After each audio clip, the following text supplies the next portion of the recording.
नमस्कार जय जगन्नाथ सांग मैंने आज आम करवा मैगी मैगी ये आम मैगी मका और मैगी मसला टमाटो पियाज नहीं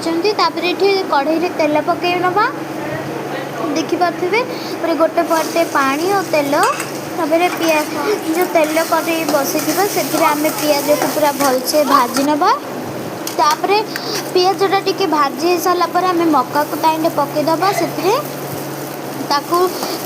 टी भलसे भाजी नवा पूरा माने सॉफ्ट करनवा तापर यहाँ आमर पानी फुटीगला से आम माने गुंड कर रखा मैगी को पकेबा मैगी गुंड कर पकेले आपणकर पेट लगभग मैगी को गुंड कर पकाए तापर ये पियाज मका हो सारापर से आम टमाटो पकईदबा देखिए मुझे टमाटो पकई आउे टे भलसे कषा एपटे आमर मैगी पूरा रेडी हो गला ताको आम काढ़ी तापर ये